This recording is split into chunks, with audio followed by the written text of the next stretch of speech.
his episode of HBO's The Shop, which aired last week. There was one thing Brady reportedly said, though, back in May, that Hall of Famer Troy Aikman recently said shocked him. The Boston Globe reported that Brady called into a Players Association meeting and advocated for players to skip workouts and change the offseason program. He said, apparently, we shouldn't have overly competitive drills in May and June. There's no bleeping pro baseball player that's throwing 95 miles an hour in the middle of December. So Troy Aikman was on the Ringer's Flying Coach podcast, said he was initially shocked to hear that, but then after thinking about it some more, he said, quote, I realize that's the greatness of Tom Brady, because I can assure you he's not taking those days off, and that team is not taking those days off, and so he views it as a total competitive advantage. Which leads me to say this, Damien Woody, about your former teammate, Tom Brady. He has now arrived at a place in his career and his life where he's just playing mind games with everyone. Everything he says is calculated, and he literally, like Bill Belichick was Yoda, and he's Luke Skywalker, and he's now a Jedi, and he is just playing Jedi mind tricks on everybody. What do you think? Greeny, I love it, man. I love it. This dude has won 7 Super Bowls, and he out here telling these guys in the Players Association, hey, man, y'all just take it easy a little bit. Back off while he down there in Tampa, wherever he's at, just working his butt off, preparing for the next Super Bowl. So this dude has always been doing that. It's refreshing to see the real Tom Brady out in the open more, not under that cloak of the Patriot way. And listen, this dude is not slowing down, man. This dude is not slowing down. He's a silent assassin. Well, hell, I shouldn't even call him a silent assassin because as much trash that he talks every week to his opponents, this dude is out there to get everybody. So the league better be ready because he's coming again. Yes, he's now a noisy assassin. And so, Chris, it's fast. I was trying to think about this yesterday. I don't know the right way to put it, but no one has ever been where he is. No one has ever been 43 years old, going on 44, and still playing at this level with the amount of success, with the amount of things on the wall, championships and everything that he has. So he has sort of assumed a place in the sport that, candidly, no one has ever had before. Yeah, you're absolutely right, Greeny. And the fact that now you're starting to see more of his personality, and he's letting a little petty come out, as well as having that mental toughness that we've seen on display for the first 21 years of his career. I think it's just something that's pretty amazing. And just listening to his commentary and seeing how he's going about his business, how he's transformed the culture down there in Tampa, the rest of the league better be on notice, because Tom Brady is not going to be complacent. He might have that quote out there about not going 100% in the offseason, but I also remember Tom Brady last year organizing workouts in the middle of a pandemic with his new teammates trying to get after it. So the rest of the NFL has to know that Tom Brady's not going to fall off. This Tampa Bay Buccaneers team, they brought the whole band back together, all 22 starters, all coordinators. They're going to be the team to beat in 2021. For sure. And Damien Woody, just to sort of wrap it up here, that we always say that players tend to take on the personality of their coach. The quiet Tom, the silent assassin, sort of more in keeping with the personality of Bill Belichick. Maybe we're seeing a little Bruce Arians rubbing off on him as well. Absolutely. When have we ever known Bruce Arians to be quiet? This is a brash coach. He's going to speak his mind. And I think that's why this whole thing has been a perfect marriage, because Tom is in a situation where he has a coach that loves to talk. He talks it up with Tom. He doesn't have a problem reprimanding Tom, and Tom is out here living his best life, saying whatever the hell he wants to say. Bring more of it. I want more. We need more of that. I need more of that content in my vein. I like it too, but you're not going to like this. My Islander fan friend, avert your eyes, because let me take you to Game 2 in Tampa of the Stanley Cup Finals. Canadiens and the Lightning, with the Lightning up 1-0 entering. Second period were scoreless, but not for long. Tyler Johnson is going to send one off the boards to Anthony Cirelli. He shoots it. God, Chris Paul taking over in last night's Game 6 in Los Angeles after the Clippers in the third quarter tried to mount a comeback from a big deficit. Chris Paul just took the game over himself. Mr. Inside, Mr. Outside. He was 7 of 8 from three-point range. He finished with 41 points and 8 assists on a night in which his coronation was complete. In the end, look at a cheap shot here from Patrick Beverley. Chris Paul got in everybody's head. Beverley deserved to get thrown out, and clearly was.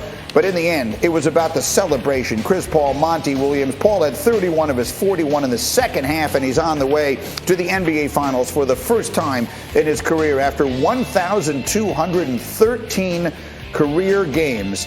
He's on his way to the finals. That's the second most games played before a finals appearance, trailing only Kevin Willis, who finally got there in 2003 and got his ring.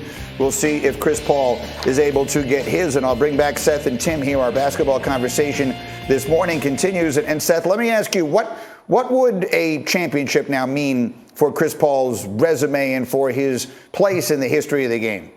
Chris Paul's one of the best point guards in the history of the NBA. What would a championship mean? It would put him in an elite company. Think about this, like Nash doesn't have a championship. All right, Jason Kidd has one. So when you're thinking about the best point guards, I think that's the cherry on the top of the sundae.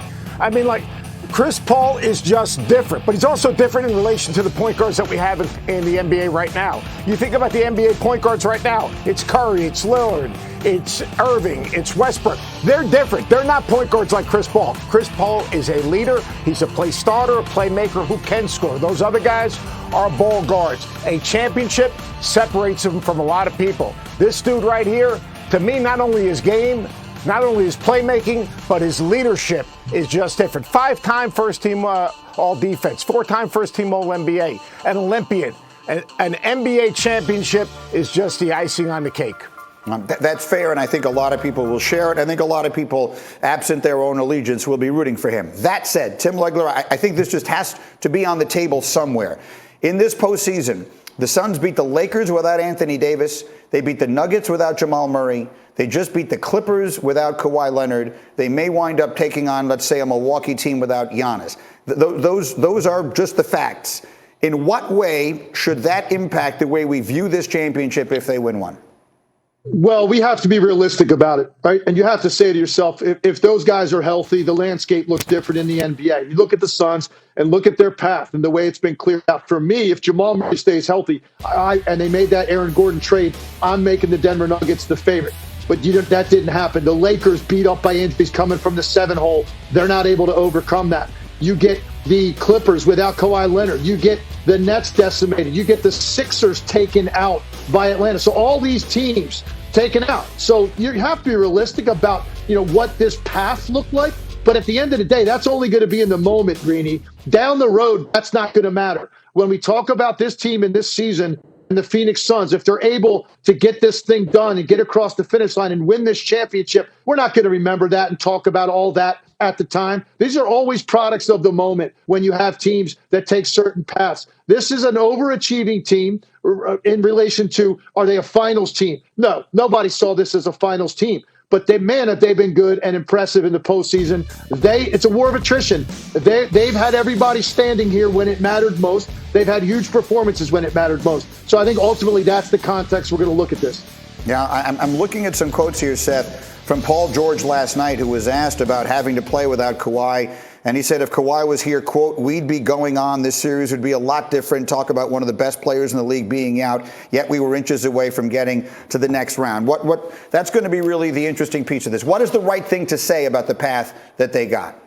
The season's a journey, not a destination. You got to survive injuries. You've got to survive the regular season. You've got to survive the roadblocks and the detours and everything else that goes into it. So, to me, like the Suns are right now poised to win a national championship in the NBA. And that's just the way it is. And, Legs, you made a good point right there. You said about the team, maybe we didn't see them this way. But you know what? They are a team, and the pieces do fit, and the roles are defined, and guys embrace their roles. They've got an elite point guard that makes the thing different. They've got a guy that's a dynamic wing scorer. They've got legitimate defenders that buy in and play into their roles, and they've got a developing front court player that can run the rim, defend ball screens, rebound balls out of his area. So I don't like when people talk about the injuries and the players that they didn't play against. Here's the deal. This is the team that has arrived, and this team is legit. The pieces fit.